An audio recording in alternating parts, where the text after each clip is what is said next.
أسلم الناس وآمن عمرو، يعني عصم عمرو من النفاق. لا يمكن أن تأتي ساعة على عمرو ويكون منافق. من هو عمرو؟ عمرو بن العاص رضي الله تعالى عنه، الذي تأخر إسلامه 20 عاما. 20 عاما تأخر إسلامه. وبالعكس في بداية الأمر عمرو كان ضد النبي عليه الصلاة والسلام.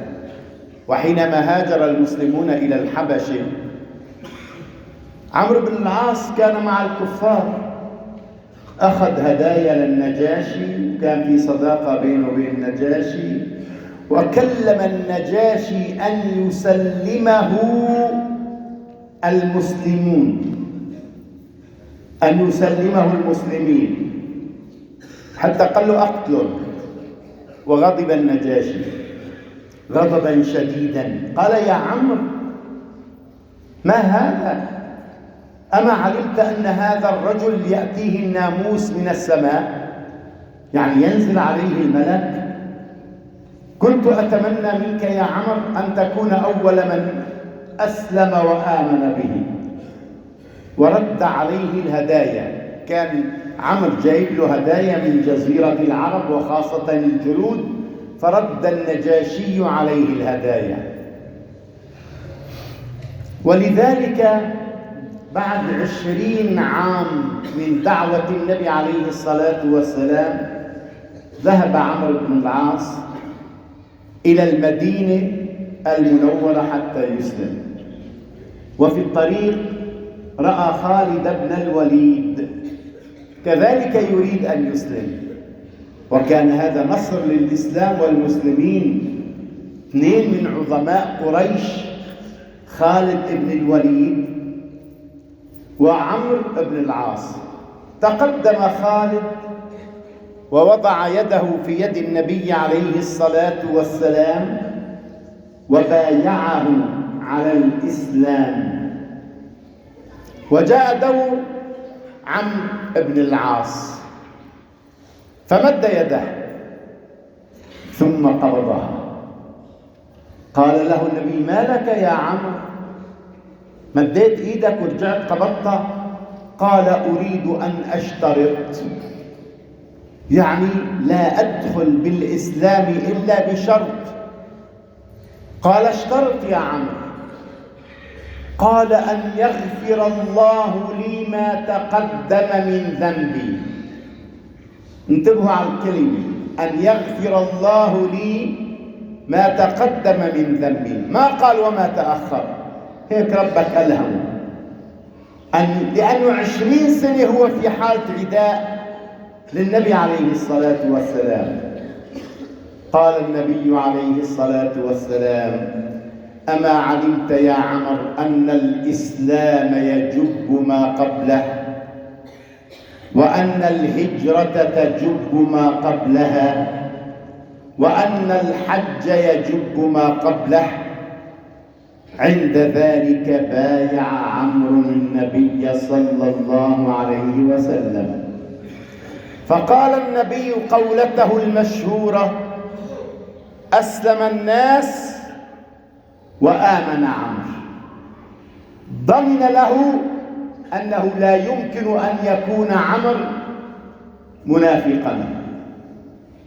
وسر النبي عليه الصلاة والسلام بإسلامه وإسلام خالد، ولم يمض على إسلامه إلا 1 أشهر حتى جهز النبي جيشا فيه أبو بكر وعمر، وكان القائد هو عمرو بن العاص رضي الله تعالى عنه.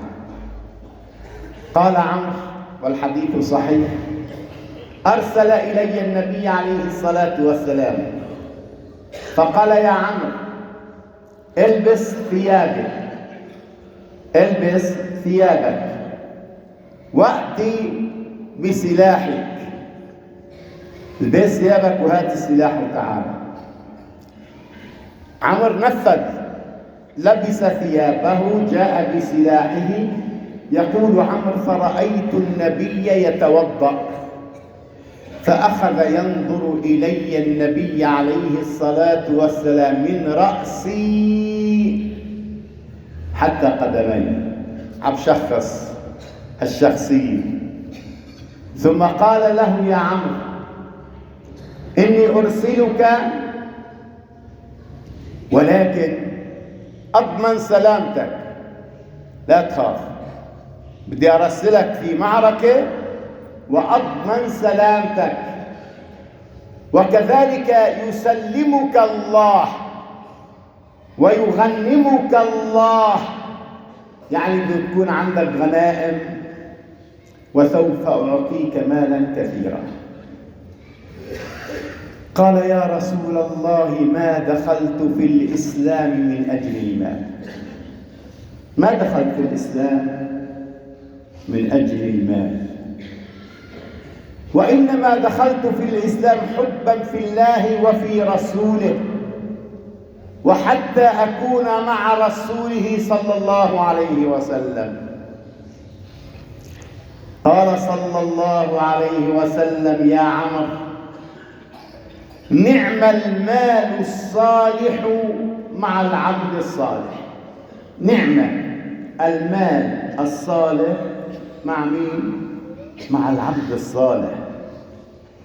ما دخلت في الإسلام من أجل المال يا رسول الله، أبدا أبدا. ما دخلت في الثورة حتى أجمع المال، وما دخلت في الثورة حتى يكون عندي قصور، وما دخلت في الثورة حتى أركب أفخم السيارات، وما دخلت في الثورة حتى أبني بناء ضخما ويكون عندي أموال وشركات.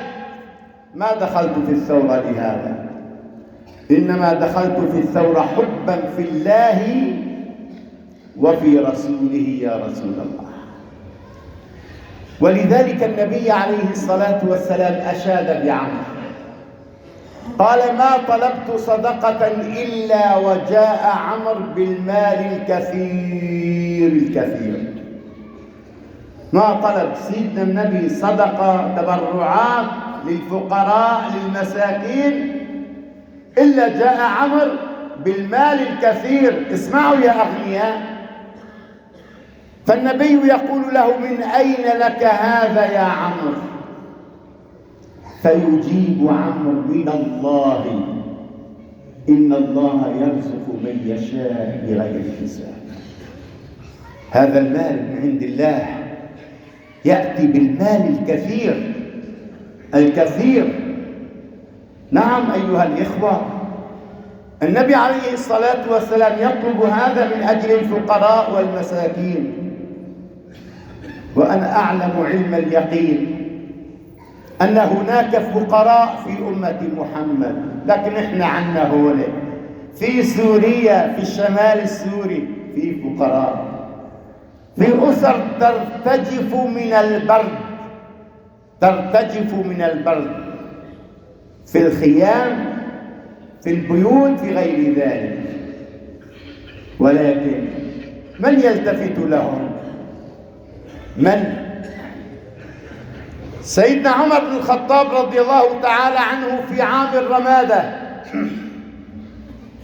أرسل إلى عمرو، وكان عمرو قد فتح مصر. سيدنا عمر لو كتب الإنسان عنه كتبا ما انتهى من مناقبه ومآثره، ولكن نقتطف القليل. أرسل إليه عمر: يا عمرو، أنت في مصر وخيرات مصر كثيرة، ونحن في مدينة رسول الله الجوع قد أكل الأكباد.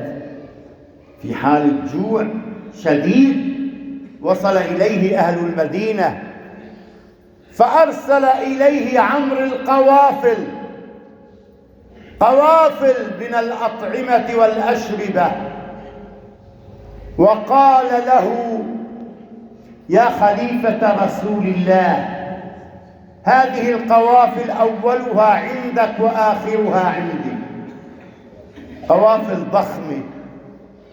نحن بنسمع في أموال وجت سلل غذائية من قطر، من السعودية، ما بعرف منين، ولكن ما وجد في الريف الشمالي إلا ذر، شيء قليل جدا. وين راح؟ قال لإخوانهم في السويداء وفي الساحل. لك والله هون أولى، لك هدول أهل الثورة، لك هدول اللي خاضوا المعارك، لك والله هدول فقدوا كثير من أحبابهم، يقضون جوعا، لا زالوا في الخيام، والخيام هذه لا تمنع بردا ولا تقي حرا. لكن اتقوا الله يا جماعة. وين مشروع اقتلاع آخر خيمة من سوريا؟ ما سمعنا بهذا المشروع. ليش؟ مشاريع كثيرة، ولكن احنا بدنا مشروع يهم المواطن، يحافظ على المواطن حتى يأكل ويشرب هذا المواطن. لا أطيل، الجو بارد.